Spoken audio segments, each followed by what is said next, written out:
Sir मी गेली 5 वर्ष झालं मार्केटिंग करतो सर. जॉब करतो. सर मला इंग्लिशमुळं जॉबमध्ये प्रोग्रेस होत नाहीये, ग्रोथ होत नाहीये. ओके. तर सर मला इंग्लिश परफेक्टली शिकायची आहे. ऑलराईट. हां सर. सो लाईक दॅट की तुम्ही कोणत्या कंपनीमध्ये वर्क करताय सध्या? मी शंकर परफ्यूम मध्ये काम ओके. तुमचं जॉब प्रोफाईल काय आहे?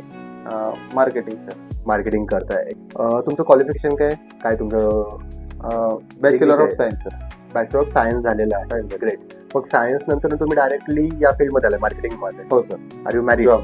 ओके. हो, you have the responsibility. Like that. आता हे जे तुमचं एज आहे ना, ग्रामरचा अभ्यास करण्याचं एज बिलकुल नाहीये. जर तुम्हाला इंग्लिश लिहायला, वाचायला, बोलायला शिकायचं असेल तर सर्वात इम्पॉर्टंट मेथड आहे की प्रॅक्टिकल बेस्ड मेथड. हे प्रॅक्टिकल बेस्ड मेथड असते काय की लाईक दॅट पहा की लहानपणी तुम्ही मुलांना ऑब्झर्व केलंय. छोटे छोटे मुलं घरामध्ये असतात. ओके. तर ते छोटे मुलं बोलायला कसे शिकतात? आता की लाईक दॅट की मराठीमध्ये, आपण महाराष्ट्रात राहतो म्हणून मराठीमध्ये बोलतात. जे लोक कर्नाटकात राहतात ते कन्नड बोलतात. ओके. जे लोक आता इव्हन दॅट तुमचा जन्म जर अमेरिकेमध्ये झाला असता, इंग्लंडमध्ये झाला असता, तुम्ही मराठी बोलता आली असती का? बिलकुल नाही. तुम्ही कोणत्या लँग्वेजमध्ये बोलला असतात? इंग्लिशमध्ये. मग याचं रिझनच हे आहे की याच्यामध्ये तुमच्या प्रश्नामध्ये तुमचा आन्सर आहे.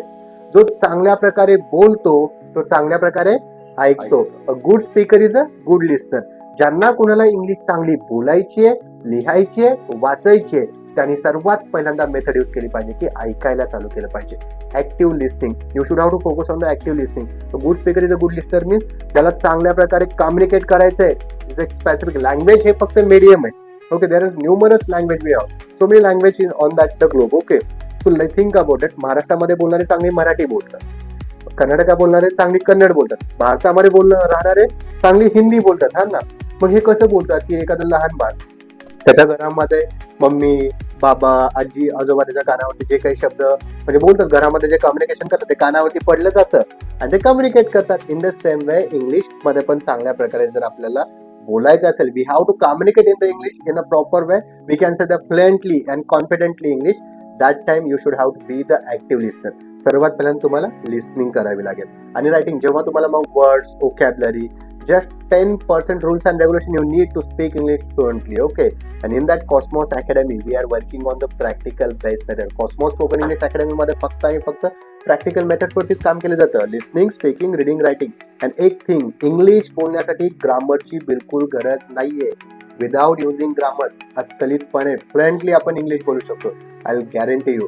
आणि कॉस्मॉस स्पोकन इंग्लिश अकॅडमी लातूरमध्ये याच प्रॅक्टिकल बेसवरती काम केलं जातं.